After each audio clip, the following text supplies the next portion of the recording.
Burnt Toast!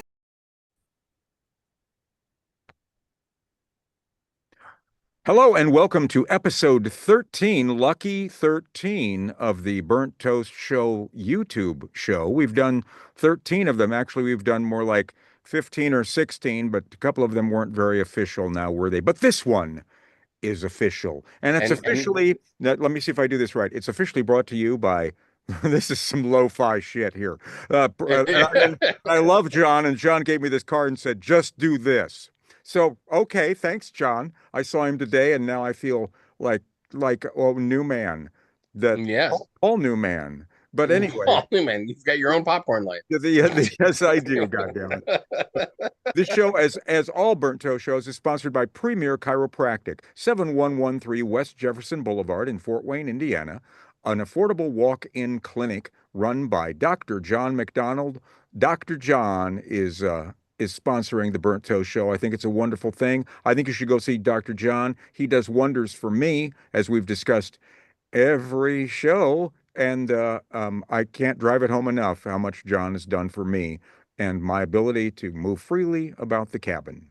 But anyway, thank you to John. He's sponsoring this show. I'll bring this up again, literally. Down, up, the glare. Up, there's glare. Down, the glare. It's glare. It's the blimp, Frank. It's the blimp. But anyway, there's an obscure reference. Yes. Yes. Anyway, Dr. John McDonald, Premier Chiropractic. My hand will only hold this position for so long. Thank you, Dr. John. So, if you're watching this video, which you are, then you need to go below the video on the left, the lower left side is the Burnt Toast Show YouTube channel. You want to click on the Burnt Toast Show YouTube channel, go to playlists and click playlist 13. 13. 13. And it's 13. And then don't walk under a ladder while you're listening. That's right. Listen to or watch the entire playlist, and then this will be on in the middle after, let's see, a whopping 17 videos. 17 videos. Not all of them. Holy smokes. Yeah. Not all of them are 3 to 4 weeks long, but some of them are just really short. So we sort of overdid it because that's what we do. There's nothing like too much of a good thing. So anyway, we started off tonight with, I don't know, you and I were not around. I don't think. I mean, we were around, but we weren't conscious of this kind of thing. We weren't really around for the National Lampoon Radio Hour that Michael O'Donoghue started in 1973. It ran from November of 1973 to December of 1974. And O'Donoghue, as he did with so many other projects, quit midway through. He was the guy who was always threatening to kill people at National Lampoon and Saturday Night Live. There was a notorious feud between he and Tony Hendra. You remember Tony Hendra? He played the manager. He played the manager of Spinal Tap with the cricket bat. And they were both writers for National Lampoon. And later Tony Hendra did the John Lennon parody on the National Lampoon radio album, a Radio Hour album called Radio Dinner, which I did not include. We were going to include that tonight, and I thought there was some rather, even for me, some rather spicy language, which I wasn't sure was the right idea for tonight. Eventually, I'll work up the nerve. Yes, testicles. But it's a little too Indian spicy, or is it a little too Mexican spicy? No. There are certain words that it's based on an interview that John Lennon did in Rolling Stone in 1970. It's literally verbatim the interview. They made it into and they put it to music. And gosh, John, wow, okay. But there were words there that might not be acceptable or might show your favorite Beatle in a less than favorable light. So, and that's not my job. Sure. My job is not to make you elevate, not denigrate. But anyway, there may be actually some. I was giving you a choice there. You could have gone with it or not. But you know me, and I know me, and I know that somewhere in our conversation tonight, I will bring up something that just really chaps my ass. Well, well, Because there's so you much. have permanent chaps there, my Yes, I friend. do. Yes, I do. Would you like to see? No, God, No, no. maybe I should just remain in the seated position. Yes. But anyway, the National Lampoon Radio Hour ran from November 1973 to December of 1974. And there were a lot of great things on the National Lampoon Radio Hour. I love the fact that after a while, um, they switched to half an hour without telling anyone, and then said, Mhm. if you're only getting half an hour, go to your local radio station and complain because they're cutting us off early. That's brilliant. But this was Christopher Well, Guest. and also don't forget that that was basically what became Saturday Night Live. They It is. hired a bunch of people It from was Bill National Murray Lampoon. and John Belushi Yeah. and Gilda Radner. And you Hmm. know, it was and Michael O'Donoghue was the first person to actually utter a line on Saturday Night Live. He was Yes, the that's first right. person. Yep. And I, I think it was Let's what was it? Begin. Let's Let's begin. begin. And And what I was the would like, Wolverines of? yep, I would like to I feed would your like fingers to to feed your fingers to the the Wolverines. That Wolverines. was the first line of dialogue, real dialogue on Saturday Night Live, and it was from Michael O'Donoghue. But anyway, Mhm. that was Christopher Guest, who was later on Saturday Night Live for I think one season, and Mhm. but he was also most famous for a series of films that he did, mockumentary films later Mhm. on, Spinal Tap, um, Waiting for Guffman, Best in Show, A Mighty Wind. Um, there are other ones for your consideration. And of those, the only one that he didn't direct was Spinal Tap. Right, that That was was Reiner. but he was Nigel Tufnell, and he was brilliant. Yeah. But this was him as Flash Basbo Space Explorer, and I always thought that that was just a brilliant. We've got him later too Yeah. as He shows another. up Yeah, yeah. twice. Yes, he does because Christopher Guest's a funny guy. Now, Yes, next indeed. after that, we started off kind of lighthearted tonight. We kept it kind of light for the beginning. We after that we played or the next video that we played was Frank Zappa from the first of us several compilations called "You Can't Do That on Stage Anymore," Volume One, Hmm. and this was a recording of his song "Plastic People," which I think was from Freak Out. I'm not sure. It was either from Freak Out or Absolutely Free. It was from one of the first two albums that the Mother's Yeah. Invention did. But Plastic People, and it was recorded in February of 1969 and a place called The Factory. And I don't know where the factory was, but there you go. But that was Plastic People. And there's a lot of really the things that I would like to point out first off is that first off the intro where he has to tell someone that there's a green Chevy parked Yeah. in Barry's lot. You got to move it. Yeah. And then It's they talk had to about have been a small venue. yeah. And then they talk about the hamburgers that they're serving. And Hmm. he does this song, Plastic People, and tries to explain to people that it's not Louie Louie. And dude, it is. It is Louis Louie Louis. Louie. Yeah. And uh, and and it's the lyrics are very pointed and might still be used uh, by some people, not particularly us, but some people who No. were younger and more fiery these Hmm. days. And I thought it was interesting. The another interesting thing is that Frank got a lot better later as a singer, perhaps, or perhaps he couldn't hear himself because those vocals are out of tune, and I apologize. Usually out of tune vocals have no place on the Burnt Toast Show, but we were aiming for the But it's greater good there. Frank. It's Frank. But anyway, that was Plastic People. I'm looking to my left, your right, and going. That was Frank Zappa on the vocals and the guitar. Lowell George on the guitar and vocals. Yeah. The most invention at that time. Roy Estrada on the bass. Roy Estrada and Lowell George were summarily fired from the band soon after that, and they formed Little Feat that same What year. what was the quote that Zappa told him when he presented a couple songs to He do? he presented Willin', the song Yeah. Willin'. And I don't remember what his quote was, but He said you want to do that, form your own band. And he and did. yeah, and he did, and people know about that band, although they didn't get in the Rock and Roll Hall of Fame, but Queen Latifah did. See how long I lasted before it was like Little Feat should be in the Rock and Roll Hall of Fame. The Meters should be in the Rock and Roll Hall of Fame. This is inexcusable. Ladies and gentlemen, chaps. That's right. That's right. And not the fee waybill kind either. But anyway, Lowell There's a George, reference not many anybody's going to get. hey man, white punks on dope.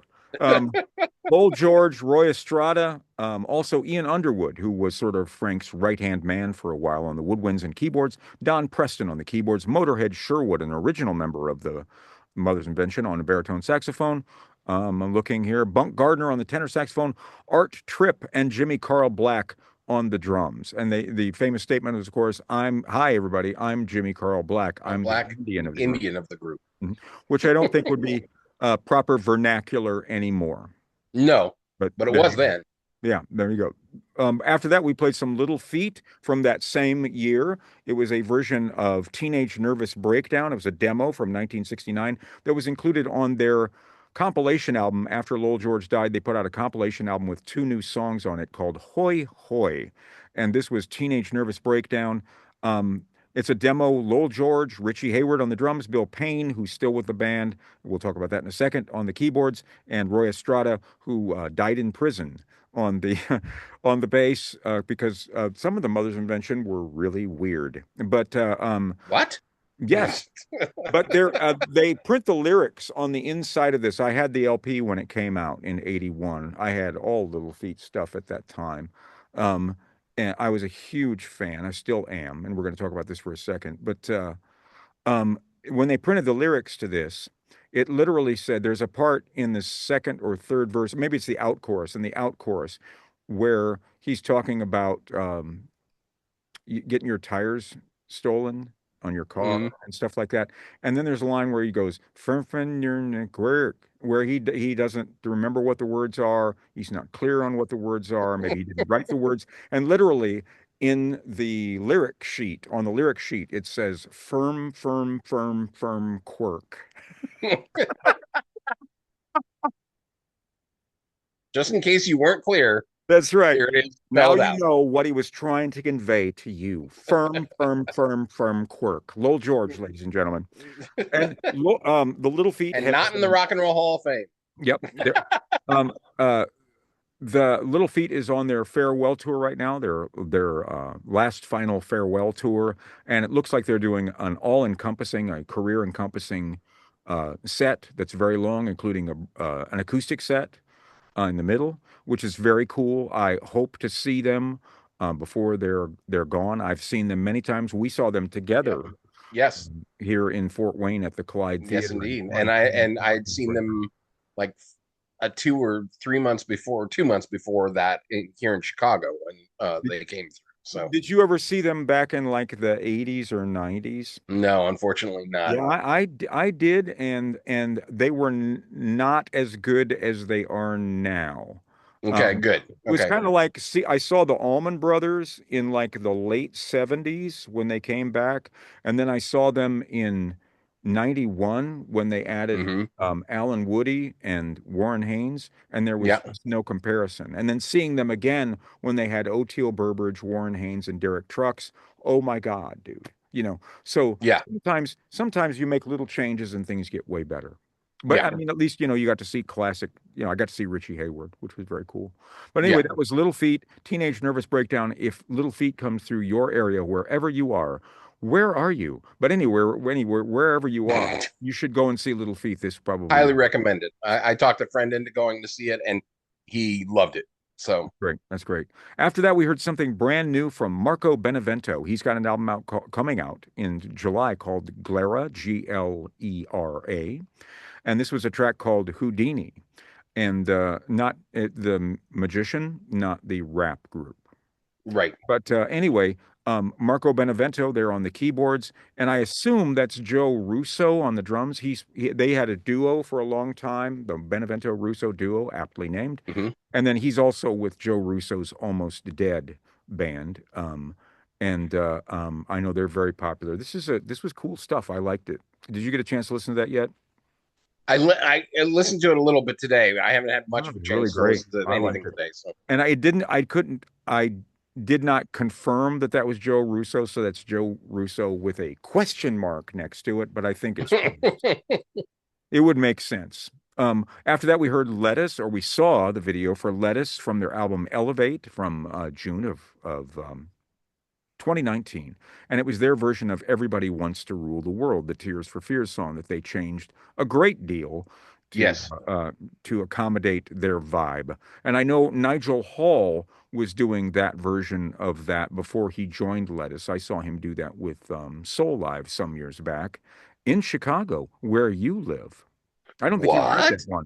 one. I was at the I one of live the gigs I here? saw at the Double Door. I think they were at the Double Door, which is not there anymore.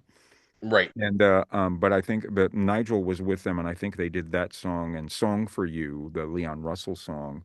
Hmm. And he was way cool, and he still is. Nigel Hall on the vocals and the keyboards, Adam Smirnoff on the guitar, Adam Deitch on the drums, Eric Coombs on the bass, Ryan Zoidis on the tenor saxophone, and Benny Bloom on the trumpet. Lettuce. Everybody wants to rule the world. I like that version. I think it's I, cool. I like that version too. After that, we heard something new from Oteil Burbridge and Lamar Williams Jr. Lamar Williams Sr. replaced Barry Oakley in the Allman Brothers Band, and he was also with the band Sea Level. And Lamar Williams Hmm. Jr. is a great singer who's done a lot of work with a lot of different jam bands, including Oteil Burbridge and Friends. Most of the Friends are on this. Oteil Burbridge, of course, just to remind you, was originally the bass player with the Aquarium Rescue Unit back in the early 90s through the early aughts, I believe, and which was a legendary um, jam band. And then he joined the Allman Brothers Band, and then he was with Dead and Company and the Tedeschi Trucks Band, and so he's been a busy guy. This fall, he's going to be touring with John Schofield, Larry Goldings, and Adam Deitch, who's on the Lettuce track. And that'll be a great band to see. And they are coming through Chicago. You have no excuse. What the hell, Dave?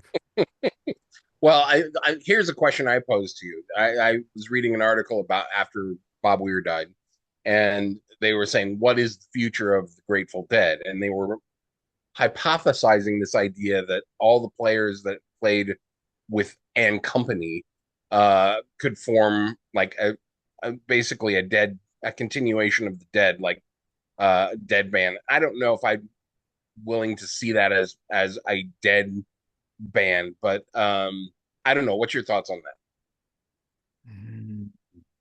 Well, I think I'm trying to be nice here. I think that most of the jam bands, I mean, there's so many dead tribute bands, dead cover bands. Yep. And but most of the like Goose doesn't come out of the Grateful Dead. They come out of Fish. They sound Yeah, like Fish. exactly.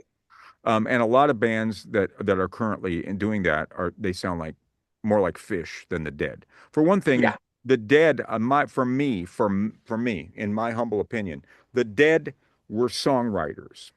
They came from a Hmm. different era where the song was more important. And Right. I think that what Fish started in the late 80s, right? Somewhere. Hmm.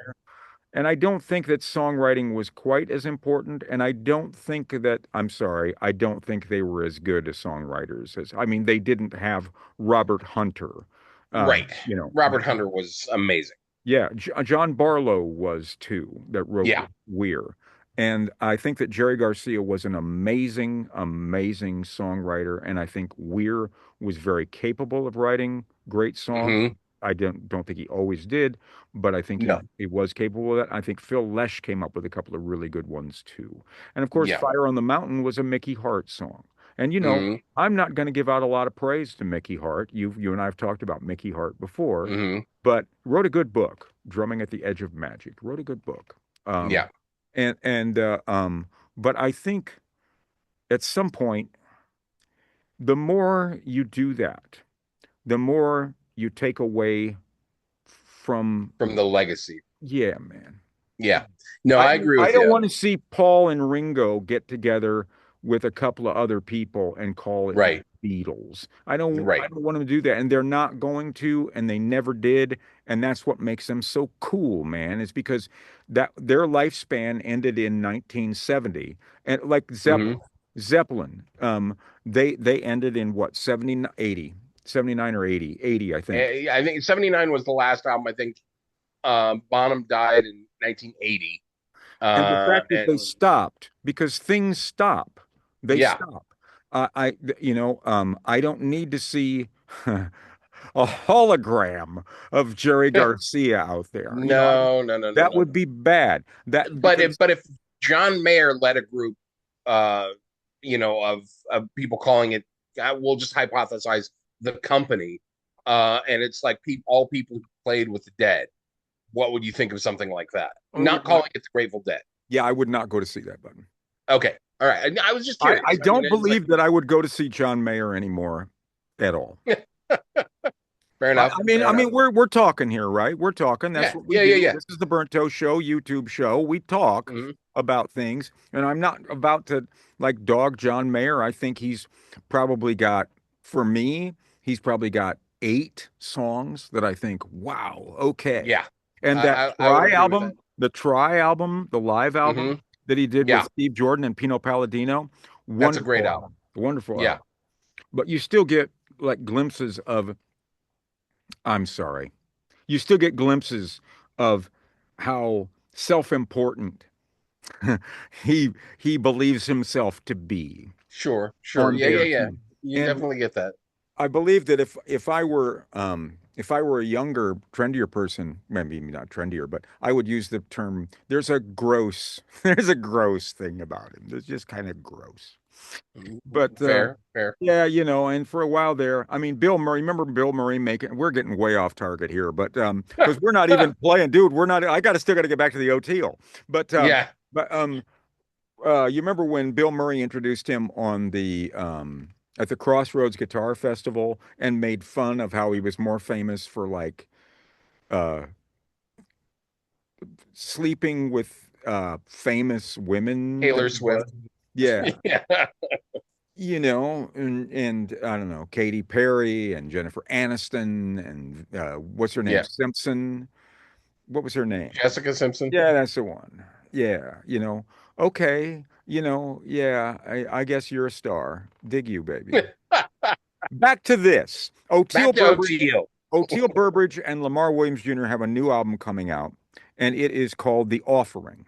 And it was recorded in Iceland and produced and engineered by Alan Evans from Soul Live. Oh yeah. Okay. Remember, they did the album in Iceland as well. Hmm. The last Soul Live. This Yep. is a track called Hush. Oteil Burbridge on the bass, Lamar Williams Jr. on the vocals. Um, John Morgan Kimmock on the drums, Steve Kimmock, the guitarist Steve Kimmock's son, Yep. Melvin Seals on the organ, Jason Crosby on the keyboards and violin, Tom Guarna and Jaden Lehman on the guitars. Um, and it's a nice little track, man. I like that. I like the fact Hmm. that Peel is doing something new that doesn't associate him with anybody else. He's also touring right now, I think, with that Marshall Tucker, what's it called? The Toy Factory, with Oh yeah. Marcus King. Um, Hmm.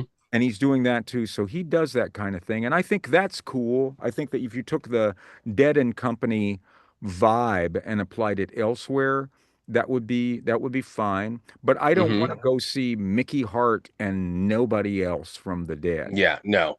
I'm honestly we didn't get to my opinion on it. I think the Dead should stay dead at this point. Well, I mean, You know. we were lucky enough to see the Dead with Jerry Garcia, at least Yep. parts of Jerry Garcia. I'm not sure if he was all the way there when we saw Well, him. certainly not his finger. Well, ha ha ha. Yeah, I saw him once where it looked like they were propping him up with a stick. I saw Greg Allman like that Yeah. too. Yeah. Well, I remember it's like I used to see him on the lawn all the time. And then one time I got up close and I was like in Yeah, the man, go second or back to third the row. fucking lawn, man. Go back to the Uh, lawn. yeah, I immediately wanted to go back to the lawn because I was just sitting there watching Jerry sweat and like going, this Yeah. isn't as fun. Yeah, It isn't yeah. as fun. Yeah, yeah. The After O'Teal and Lamar, we heard Randall Bramlett, who I've been listening to a lot lately. Randall Bramlett Hmm. came to my attention with the band Sea Level back in the 1970s, wrote some great songs for them. He played keyboard, saxophone, and did the vocals for them, and he's still doing that. This was from his latest album. I believe it's his latest album called Paradise Breakdown from 2024, and that was a track called Throw My Cane Away, a song about talking to ghosts, most notably Dr. John. Um, and that was Randall Bramlett on the keyboards, the tenor saxophone, and the vocals. See, I'm looking over here because that's where my notes are because I haven't figured out how to put them up here. Um, and Tom Bukovic and Nick Johnson on the guitars, Steve Mackey on the bass, and Jerry Hansen on the drums. And Jerry Hansen also co-produced the album. Really great album, actually. Randall Bramlett's done a lot of really great stuff, and I don't think Yes, that he he gets has. the. Betty LaVette has done a whole album of his songs, and Bonnie Raitt has recorded several of his songs as well. Hmm. Um, but anyway, after that we heard Dr. John from I think it was his next to last album before he passed called Lock. Yes, I think so. I mean, he might have had two after he left, and they were more kind of standards albums. This was Because monstrously good, dude, and it won a yeah, Grammy for Best Blues Album in 2013. But this came out yep. in 2012. The album is called Locked Down. It's produced by Dan Auerbach of the Black Keys. What a great Hmm. production on this. There's a track called You Lie. Dr. John, Mac Rebenak on the vocals and keyboards, Dan Auerbach on the guitar and the vocals, Max Weisenfeld on the drums. All right Um, then. Leon Leon Michel's, El Michel's Affair, right? Yeah. Yeah. Hmm. Leon Michel's on the keyboards and saxophone. Leon Michel's has also played with Lee Fields and the Expressions, the Manhattan Street Band, Charles Bradley, and Sharon Jones and the Dap Kings, and Nick Movshan on the bass. Nick Movshan has played with Sharon Jones and the Dap Kings, the Manhattan Street Band, and he was also on Marcus King album, a couple of Marcus Mm. King. It's a couple years ago. So, Dr. John, You Lie. And there is nobody who ever sounded like the doctor. No one. No. No one sounded Uh, like the doctor. The no. doctor was one of a kind. After that, we Hmm. heard, or we saw and heard the band from the Rock of Ages album, a live album recorded at the Academy of Music in New York City at a residency that lasted from December 28th through the 31st in 1971. And they were doing a Holland Dozier Holland song originally recorded by Marvin Gaye called Don't Do It. And Yep. featured a horn section arranged by the great New Orleans arranger and composer and producer Alan Toussaint. Robbie Robertson on the guitar, Levon Helm on the drums and the vocals, Rick Danko on the bass and vocals, Garth Hudson on the keyboards, and Richard Manuel on the piano. This was also the last song that they did on the last waltz. It was their encore. Oh, yeah, that's right. That's right. And the horn section was Howard Johnson, who had a band called Gravity that was five tubas that performed on Saturday Night Live one time back in the 70s. Howard Johnson on the baritone saxophone, Joe Farrell on the tenor saxophone. Do you know where we know Joe Farrell from, Dave? Do you know? Yeah, Joe from Farrell. Joe Farrell. Joe Farrell. He did the Joe Farrell Quartet album that was so good. He also did a What great album called what was that? Moonshine. The album Moon Germs? Is that what Mhm. the Yep, yep, yep, with Stanley Yep, Clark. Um, that's a great album. Yeah, he also was original member of Return to Forever back when they did the Brazilian thing, and then he joined again after Chick went back to that kind of format where it wasn't electric guitar anymore. Hmm. And he also played the saxophone solo on She's Gone by Daryl Hall and John Oates. Oh yeah. Yeah, Yeah. yeah, yeah. Anyway, Snooky Young on the trumpet, who was a member of the Tonight Show Orchestra back in the day when we Oh talked yeah. about Johnny Yeah, yeah, Carson yeah. Records. Hmm. Earl McIntyre, I'm sorry, Earl McIntyre on the trombone, who played for years with Carla Bley's band, and J.D. Perron, who I know absolutely nothing about on the alto saxophone. And we still know nothing. Yeah, well, I didn't do a whole lot of research because there were 17 songs, and I knew we were going to talk about something different, and we've already detoured. How about this? Okay. Premier Chiropractic. Where is it? Premier Oh, Chiropractic, there you go. 7113 West Jefferson Boulevard. Dr. John, check him out. 260-253. You didn't let me finish. There you go. Go ahead. Go ahead now. 260-253-5399. Call him now. That's Right now. well, And I then don't, pause the depending video, on what call time him, it and then is. come back. Yeah. But anyway, after that, we heard a new album from the Parlor Greens. We played a couple of advanced singles, but their album is out now. It's called Emeralds. Hmm. Really great band. We heard a Oh, I can't see what this says. Oh, this is a track called Parlor Change, and it's Adam Scone on the organ, Jimmy James, who used to be with Delvon Lamar Organ Trio on the guitar, and Hmm. Tim Carmen on the drums. Uh, uh, Parlor Greens. I think that they're sounding pretty good. I love a good organ trio, as you know. Well, I listened to that the other day in the office. Man, I just anybody who wandered into the office go, "What is this?" They were like really digging on it too. So It's, it's a good, it's really good grooving, album. baby. It's grooving. Yeah, It is yeah. grooving. After that, we heard another track from Little Feat. I wanted to go obscure on the Little Feat stuff. Well, all Little Feat is obscure to mainstream, and that's a shame. But I mean, Yeah, people have heard, pardon me, people have heard Dixie Chicken and Willin', but that's not really a picture of what and Little often Feat's. it's by someone who's covered them, not them original. Yeah, yep, that could, yeah, yeah, that's right. But this was a track called "The Fan," which was originally called "Wait Till the Shit Hits the Fan." This was a Hmm. live recording from 1974. It was originally on "Feats Don't Fail Me Now." They still do it, and they might do it when if you go to see them live on their farewell tour. It was Lowell Yep. George on on slide guitar and vocals, Bill Payne on the keyboards, Kenny Gradney on the bass, Paul Barrere on the guitar, Richie Hayward on the drums, and Sam Clayton on the percussion. Little Feat, one of the great bands of all time that should be Yep. in the Rock and Roll Hall of Fame instead of Queen Latifah and Oasis. And Iron Maiden, maybe. Well, the list goes on, dude. Isn't Yeah, Bon yeah. Jovi in the Rock and Roll Hall of Fame? I think so.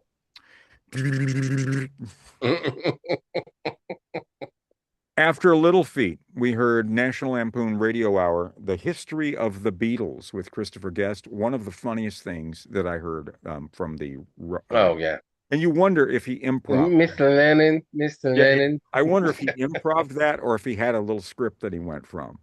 And He probably had a few notes. I'm gonna guess he had a few notes, but I think most of that was improv.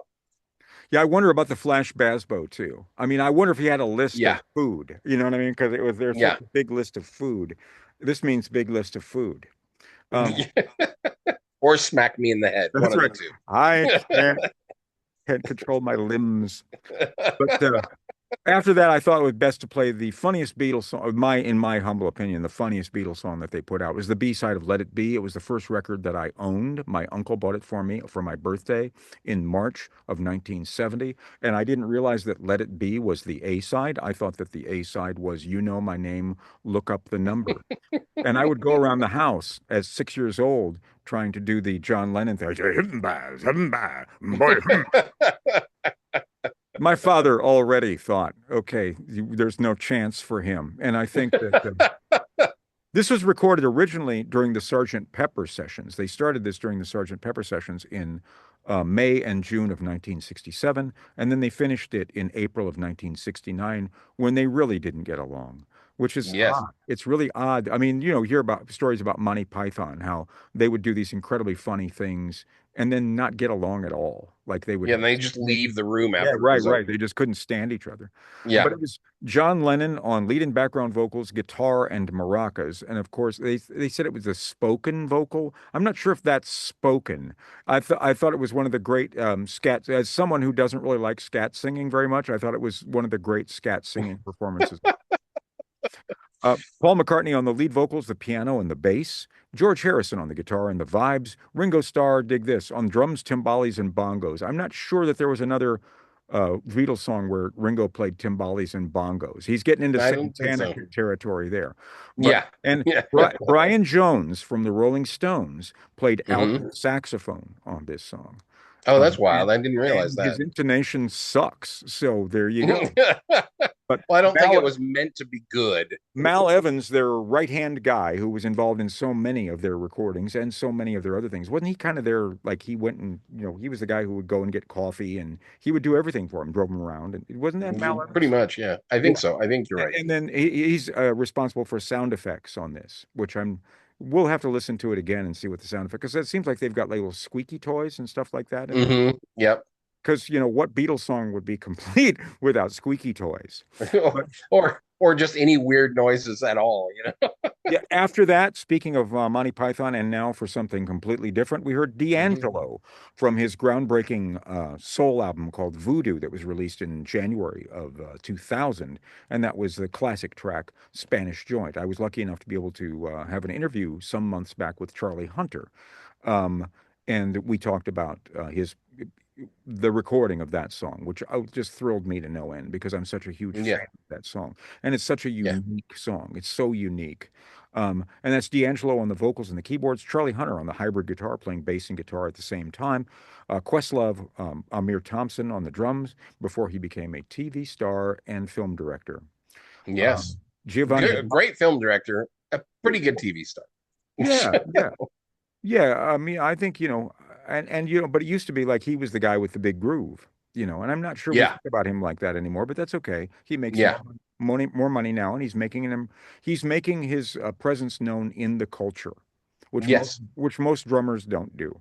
There you go. Giovanni Hidalgo on the percussion, and Roy Hargrove with a very unique sounding horn section, all of him overdubbed on trumpets. It was a very unique sound that was borrowed by that guy John Mayer and Boz Scaggs on subsequent. What? Not him again. Yep, subsequent albums, because they really liked the sound of that. That album was very, very influential to musicians, and it just, yes, yes. Um, Yes. D'Angelo, Spanish Joint from Voodoo. Moving further down the playlist, and once again, if you're not sure what we're talking about, just on the lower left-hand corner below the video, you'll see the Burnt Toast Show YouTube channel. Click on that, go to playlists. This is playlist 13. Just follow the playlist down and come back and get us, and you'll know what we're talking about. This Exactly. is, this is the way we have to do things anymore because of music licensing. And music licensing is a serious thing that can get you taken down off the Hmm. and I've already been taken off the air once. So But not for song licensing. no, no, it was for being disrespectful and having a snotty attitude. Having an opinion. Yeah, yeah, and not yeah, let's leave that alone. We've discussed that before. Yes. Yes. And being a crabby guy, being an old crabby guy who likes things the way they are and don't change them. That's always a healthy attitude. Don't accept change. And there the chaps come There you go. back. Yeah, but that's right. the chaps Want are to see? directed inward. It was the Hudson brothers. You remember the Hudson brothers? You Yes. remember them? They Yeah. had like three different TV shows, never took off. Their songs were pretty awful. Yeah. And one of them was Kate Hudson's dad.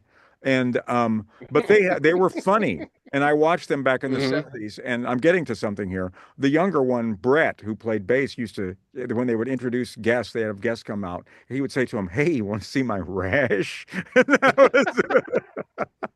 That's kind of, you want to see my chaps? Yeah. But That's anyway, right. we won't reference the Hudson brothers anymore, although their Razzle Dazzle show that was on Saturday mornings is Oh now, yeah. all of the episodes are on YouTube, and they're almost all exactly the same, pointing out Hmm. how stupid kids were that they would come back and watch the same fucking thing over and over, week after week. But anyway, after that, we heard a great songwriter named Madison Cunningham with a live version of her song "Pin It Down" that was originally from her debut album called "Who Are You Now," that came out in August of 2019. That track or that video featured Madison Cunningham on the vocals and the guitar, Tyler Chester on the guitar, and Abe Rounds, who is now the drummer with Michelle Indegliocello and has been for quite a while on the drums. Madison Cunningham. I really like that song. I think that's really cool. And speaking Yeah. of Michelle Indegliocello, we had her right afterwards from her Grammy-winning album called "No More Water: The Gospel of James Baldwin." All of her songs were based on poems by the great poet James Baldwin. This was one called Hmm. "Love." This album came out in August of 2024. As I said, it won a Grammy for what is it, Best Alternative Jazz Album. I didn't know that was a category, but good for her. She deserves. They have so She many des- bizarro categories now at the yeah, yeah. Grammys. Well, I mean, they caught so much crap about what was it? Remember when like Jethro Tull won the best One heavy best heavy metal? metal album. Yeah. Yeah.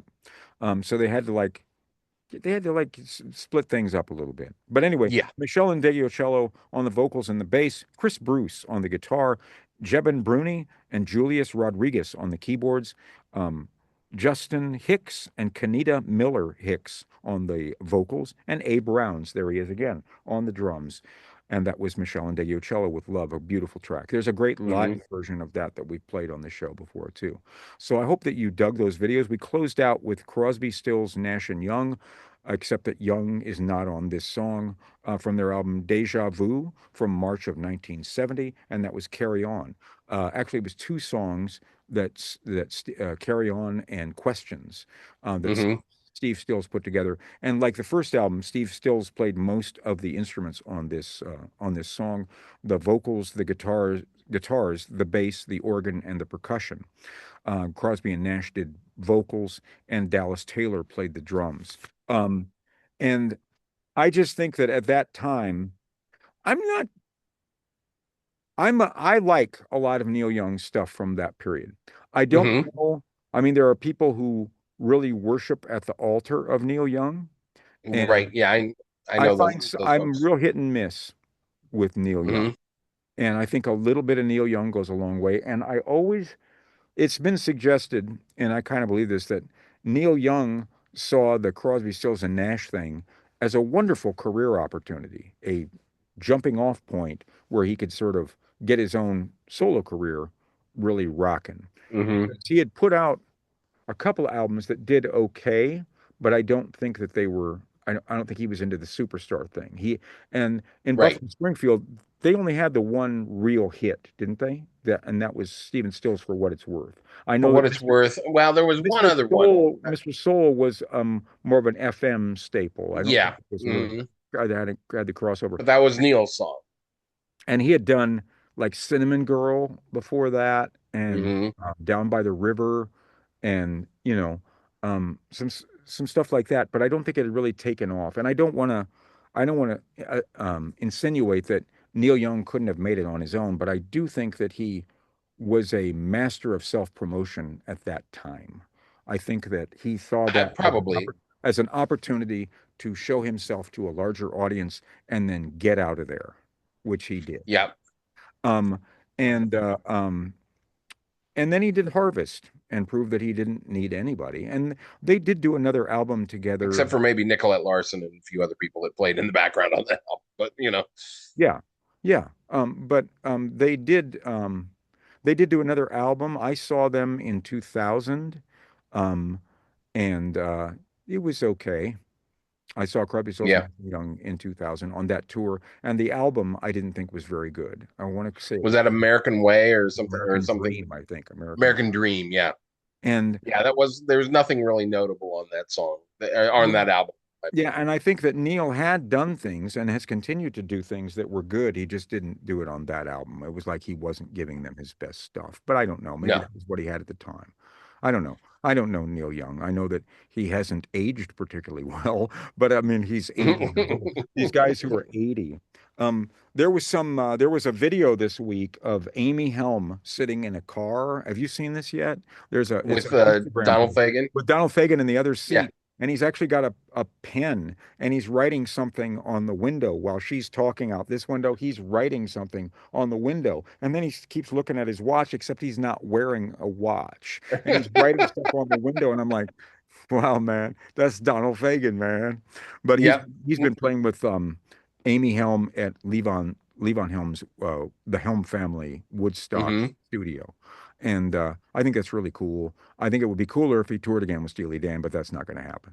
No, So, I don't think I after the death of his wife, I read that he was really despondent, and it's yeah, actually Amy who's getting him to get back out again. which is Uh, beautiful, man. That's really good. and yeah, Yeah, yeah, yeah, she's convincing him to at least do these things, and he's playing with various people, on the keyboards and whatnot. So at yeah. least he's out and about. But unless something drastically changes, I don't think Steely Dan is a going entity anymore. I'm very fortunate to have seen them many times, Yep, same here. and Um, I enjoyed both every with show. and without Becker. Yeah, I Uh, saw them a couple times without Walter Becker, and I thought they were cool. I thought it was cool. I yeah, actually thought that Walter, I saw him. Go ahead. I'm sorry.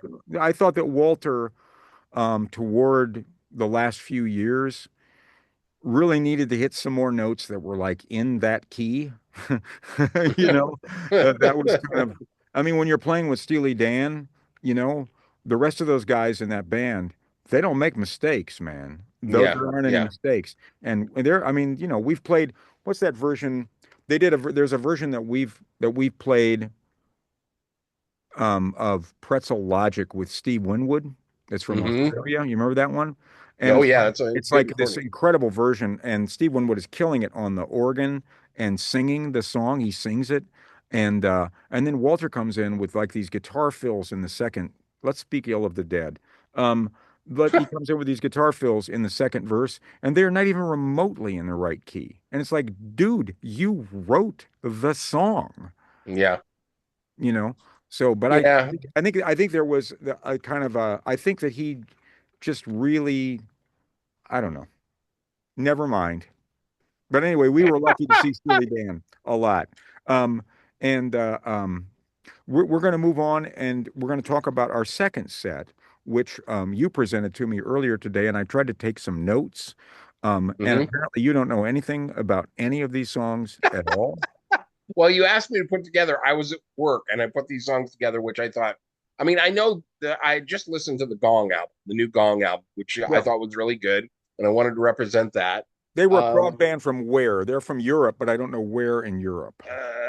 Hold on one second, and I'll tell you. But keep Do talking, and I'll look some this up. work, just do just a little work, you Shut know. up! I I know. was at work today when you presented these Premier to me. Chiropractic. Yeah.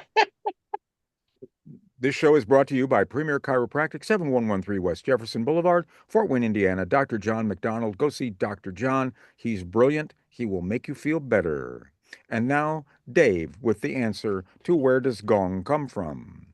And there aren't any original members, are there? It's just people calling themselves Gong. It's like the soft machine. Something like that. Yeah, I think. Again, I told you beforehand, don't corner me on stuff because I don't have answers for you today. Okay. Our Keep second set, talking and I'll have you. our second set started with Dexter Wansell. And I had played one of his other songs back when we were on the radio. And it was an album called Life on Mars that's looked upon as a space funk classic. Space funk. Do you Mm-hmm. know other examples of space funk? Because I couldn't really think. I guess Lonnie Liston Smith and the Cosmic Echoes would be space funk. Well, I would argue that Parliament Funkadelic has a lot of Well, space funk that's going space on. funk. The Mothership Connection would definitely be space Yep, funk. This yep, does yep. not sound like Parliament, No, but no, no, no. this is And a I would also say some of Mahavishnu Orchestra and Stanley Clark had a little space funk in some of their stuff too. okay, okay, all I right. would say that probably. So he based this, Dexter Wansell based this song called Life on Mars from the David Bowie song. He took this idea from Hmm. the David Bowie song, Is There Life on Mars? He's a Philadelphia-based keyboard player. This album came out in 1976, got some interesting people on it. Dexter Wansell on the keyboards and vocals, Barbara Ingram and Carla Benson on the background vocals, Charles Collins on the percussion, Daryl Brown, who later played drums, or I think he was he was the tour drummer for Stanley Clark. Um, Derek, Gra yep, Derek Graves on the bass. Um, yep, Calvin Harris on the guitar, and Bob Malik on the tenor saxophone. Bob Malik was in Return to Forever. All these are Philadelphia guys that Stanley Clark knew. Bob Malik was a tenor saxophone player that joined. He was in the he played with Stanley, and then he was in Return to Forever for their last album called Music Magic that came out in 1977. Hmm. And because they had done a Romantic Warrior and then sort of gotten a chick decided he didn't want to do like electric, quote unquote electric fusion music anymore, and so he went with a horn section and his wife Gail Moran singing. He kept Stanley, and it seems like they got Jerry Brown on the drums. And Jerry Brown played drums on School Days, the Stanley Clark album. And I just hated that album. I haven't listened to it a lot since then, but I remember just thinking, what is this shit? Because Which album? I thought you. Music Magic, it came out Oh yeah, yeah, yeah. after, it was their last album, came out in 77 or 78. The last album that I think of as a Return to Forever album was Hmm. Romantic Warrior, which was my favorite Return to Yeah. Forever album. I loved fusion music when I was growing up. We've got some fusion music after Dexter Wansell. I guess Dexter Wansell could be considered fusion music, although he says Hmm. here space funk classic. So anyway, the next thing we played was Brand X from the album called Unorthodox Behavior, which was their debut album. from June of 1976, and that was a track called Nuclear Burn. Now, interestingly enough, this was a jazz group that was formed as an answer to a lot of the fusion bands. Uh, Hmm. they were an English fusion band, and which there weren't a lot of those, although John McLaughlin was from England for sure, and he had done Right. the initial big fusion band that really took off the Mahavishnu Orchestra. This is Robin Lumley on the keyboards, John Goodsell on the guitar, Percy Jones on the bass. Those guys were with the band for a very long time. And they were joined by a drummer who wasn't sure about his future, Phil Collins. And Phil Collins at that point, Peter Gabriel had left Genesis, and Phil Hmm. was very unsure whether Genesis was going to continue because they just couldn't find a lead singer. So he thought, well, I'll just come and play with you guys, and if Genesis Hmm. happens, then it happens. And he was with this band for 3 or 4 years, I think, and then he was Yeah, replaced they by did two or was it three albums with I think he Brand did X? 3 albums, Yeah. and then he was replaced by Kenwood Denard and Mike Clark, both very serious drummers. But Phil Collins was actually inducted into the Rock and Roll Hall of Fame, Hmm. and I don't As a believe, solo artist. yeah, I don't believe he'll be performing No, and I don't think that'll be possible. or He may be in the standing audience, up, but really, yeah, you know. yeah. But it's great that he's getting some recognition in that way while he's still with us. That's really cool. Hmm. Um, and I was a big, as I've gotten older, I mean, the first Phil Collins that I really heard that I was really into was a friend of mine in like 79 or 80 played me Seconds Out, the Genesis album Seconds Out. And I Hmm. really thought that was really fantastic. And then there were three, and I really thought that was fantastic. And I got the Face Value album, and that was cool. That was pretty good. And And it had some good stuff on there. but by the time he got into the middle 80s and Genesis had completely changed around, um, I wasn't into Phil Collins at all. And he's doing Yeah, Miami Vice and what's the movie Buster? And yeah. he was kind of everywhere. He was kind of like everywhere. And And you know where his first film appearance was, although you can't see him in it. no, I don't. He's in the crowd of people running after the Beatles In in what movie? in in Hard Day's Night. Hard Day's Night. Wow. Okay. Is he He's in the screaming? crowd of kids running after the Beatles. Is he screaming? I don't know if he's screaming, but Yeah.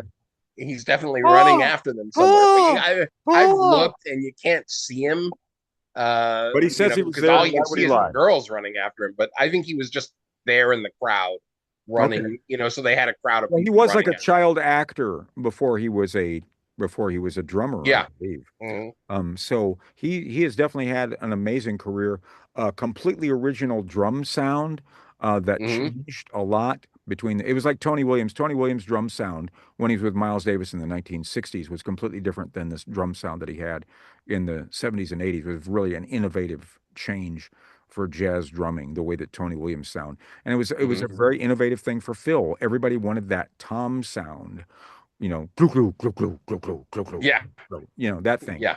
And the way that he recorded them, which was a secret for a very long period of time. And um, and I just wasn't into that.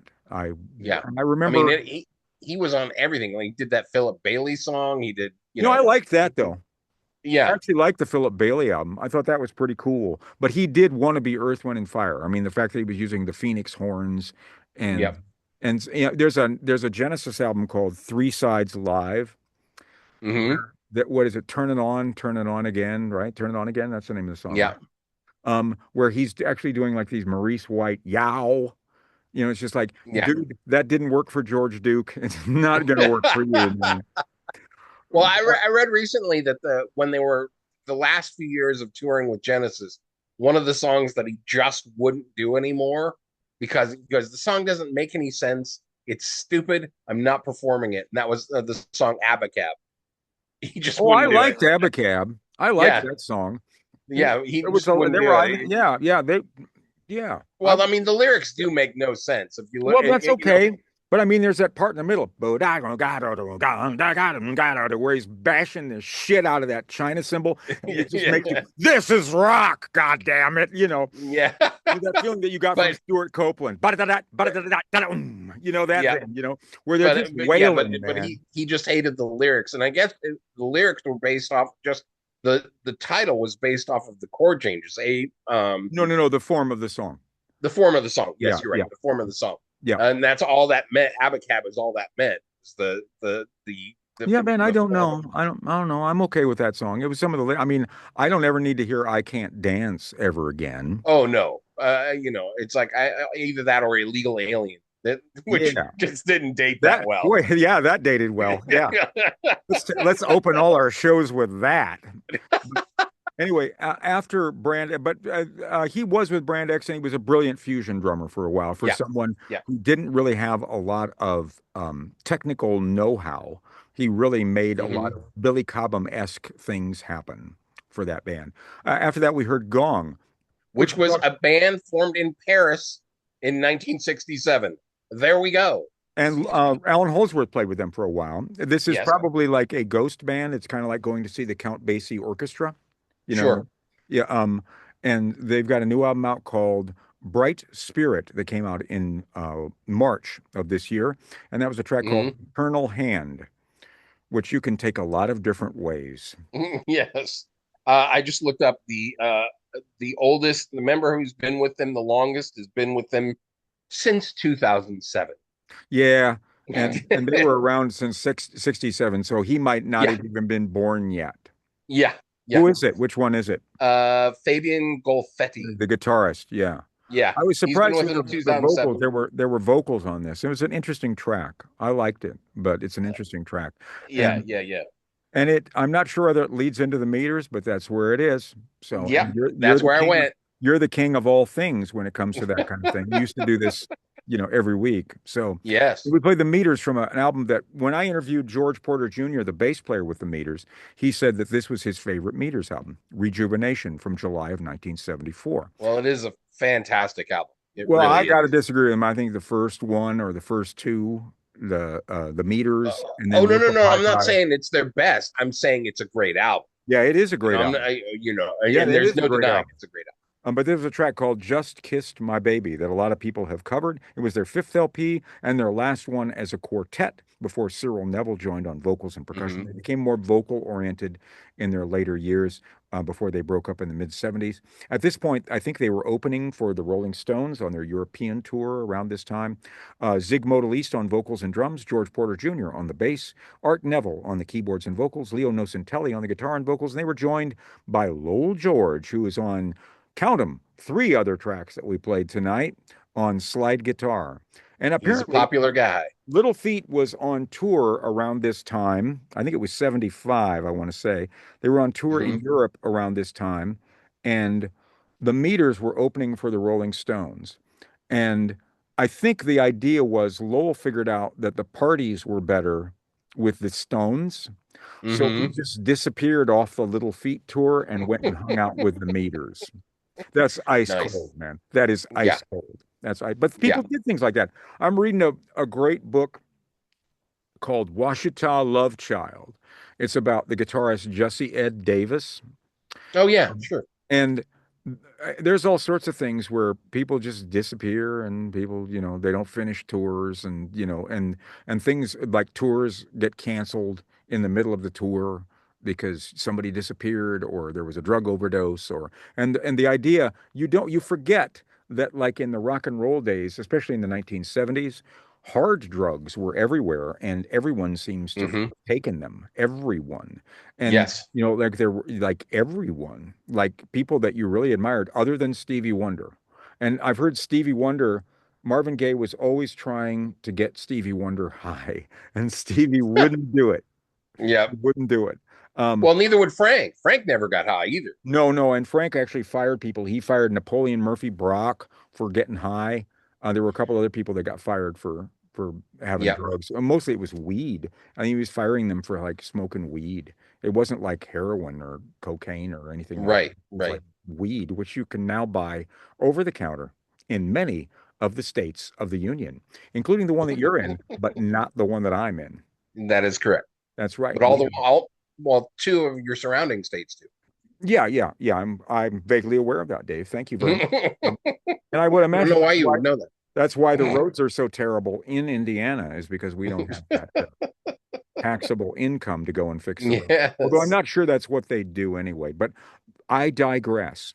Um, Yes. yes, because it's the right thing to do. The Mm, Meters, Just Kissed My Baby from Rejuvenation. These will be in a row after this video on our playlist.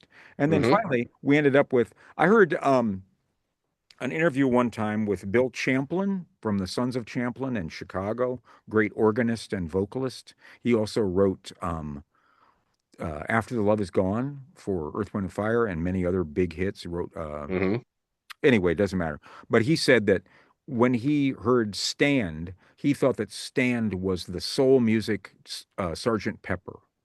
And I thought that was an interesting analogy.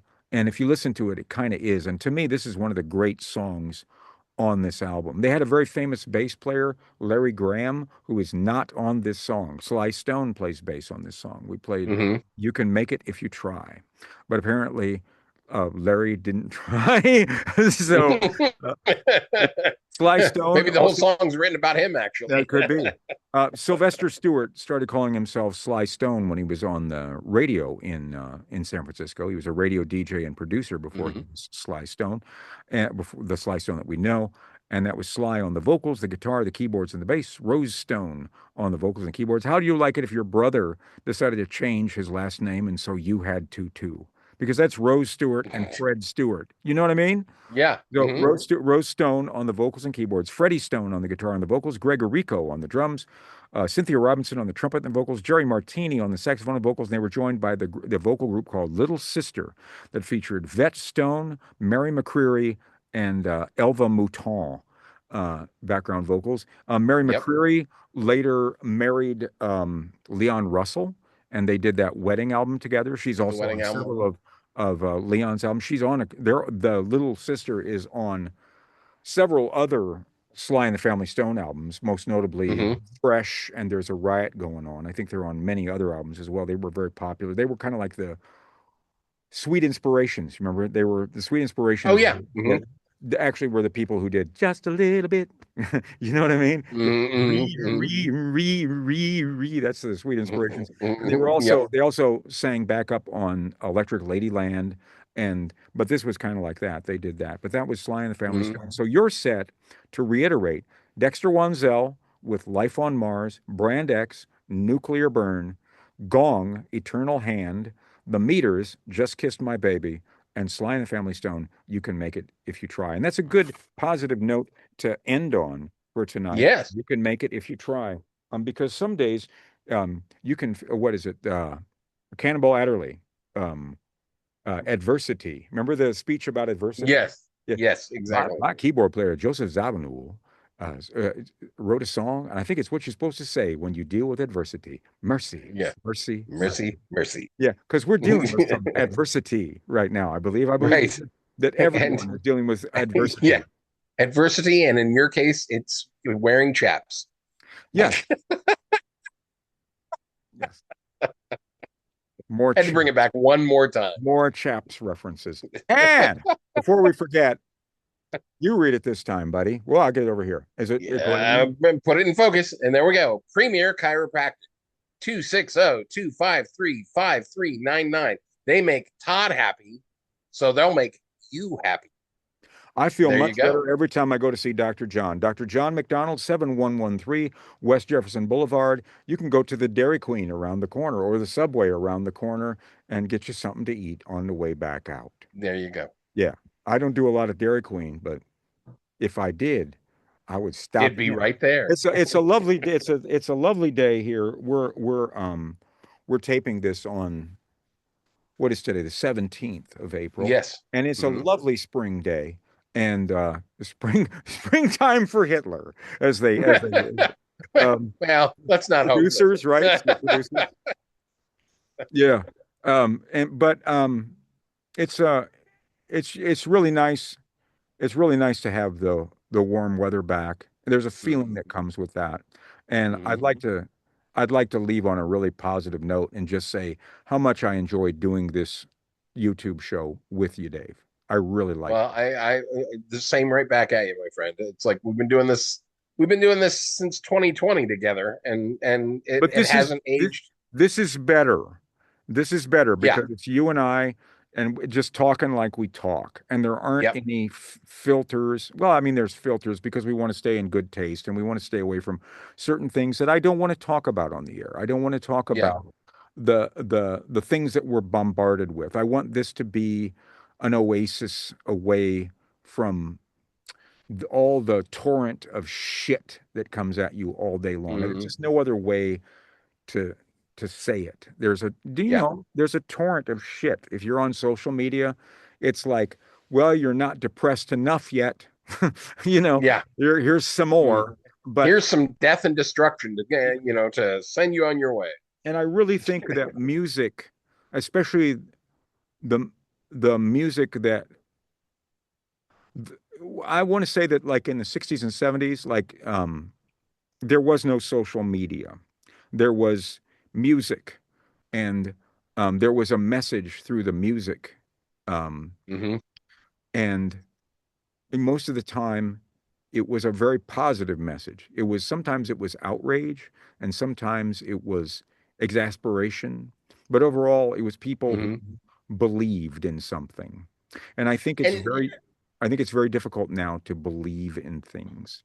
yes, I absolutely agree with that. And also, it was a time, the 50s, 60s, and 70s, and even a little into the 80s, I would argue, it was a time of that arts were valued.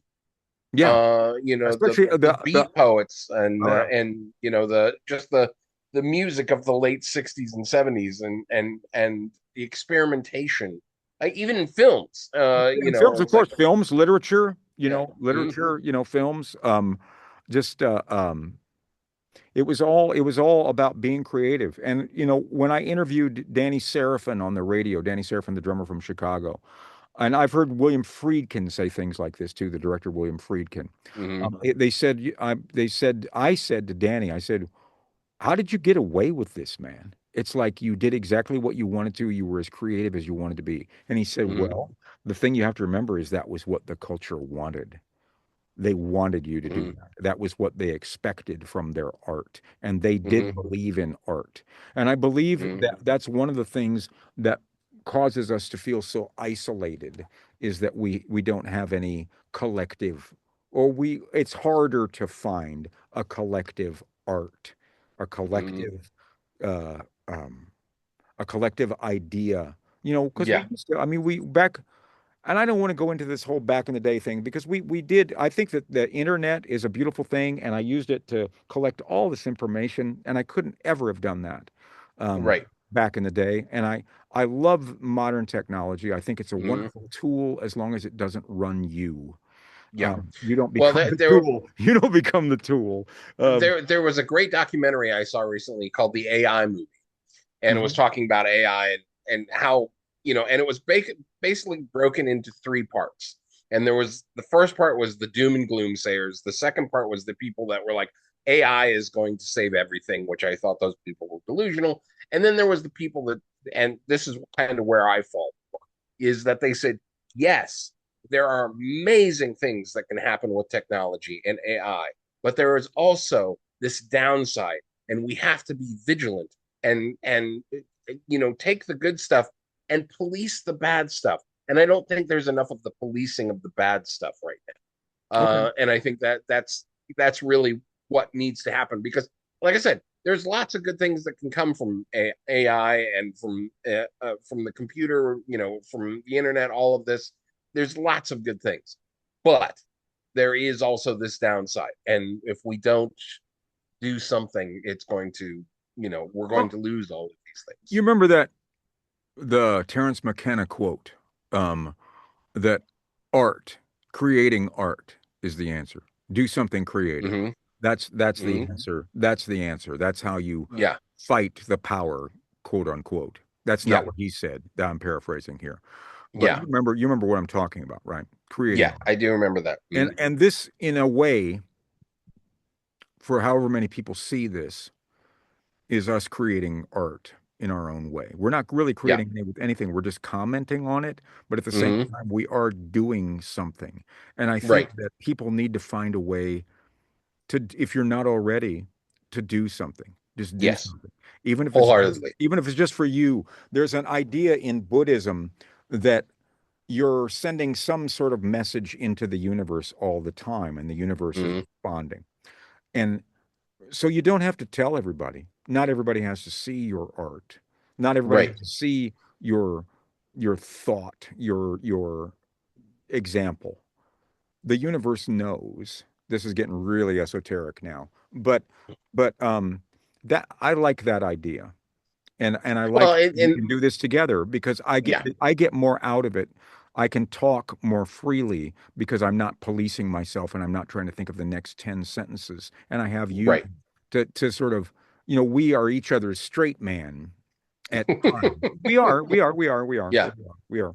Um, and I really like because I think we both have a lot of information. It's not the same information, but we do intersect a lot. Right. So, Right. and that's really a We cool are. We thing. have our own Venn diagram. We do. Yeah. And and this is so much better for me than it was on the radio because you were an enormous contributor, but people didn't realize how much. And now Yeah. they can see a little bit more that it's the two of us living. But that's but that's really cool that we can do this, and I'm glad even even if this is even if it doesn't last forever, we've done something. Yeah. We've put a flag in the ground, Yeah.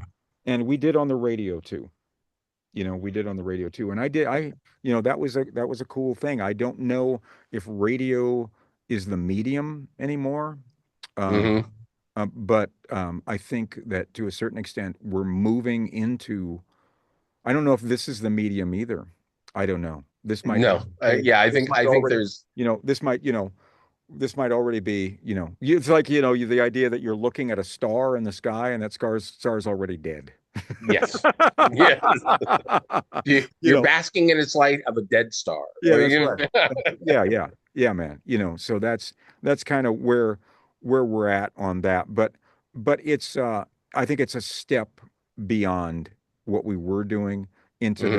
into the next thing. So, and I don't want anybody to think that, if we could just go back in time, everything would be better because Right. it's actually really cool here. Everything that we have now once again, to paraphrase Terence McKenna, could make a paradise on earth. We have all Yep. of the tools to make a paradise on earth. And the other thing that Right. he said was, that we're led by the least among us, and that's a problem.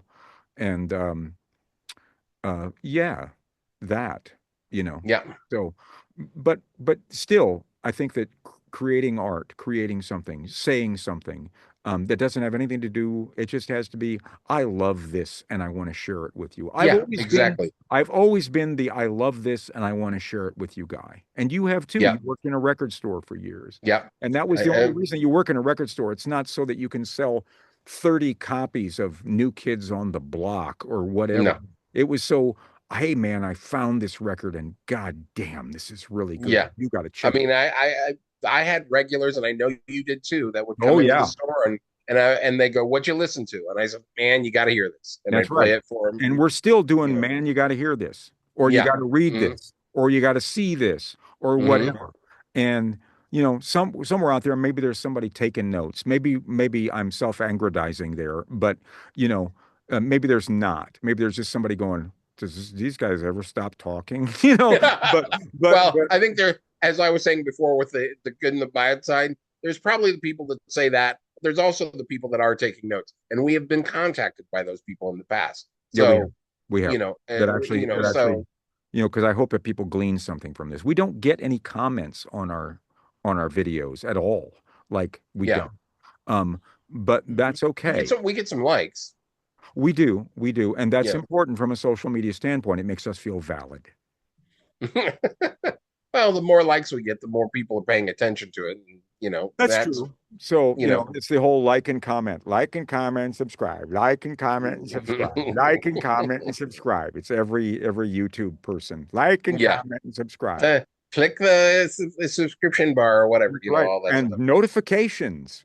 You'll get a Yeah. notification. But anyway, So I want to thank you again, and I hope that you have a wonderful week, and hopefully we can do this again, if not next week, very soon. I'm still working on some interviews, but it's great just to do this too. So that last Absolutely. part was really long, so I should probably reiterate. I don't know. This is the Dave set. It's going to start off with Dexter Wanzel, who was a keyboard player from Philadelphia, and it's going to go right down the playlist 13. So there you go. This is episode 13, and we're out.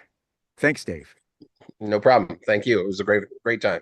Thank you, bud. Burnt Toast!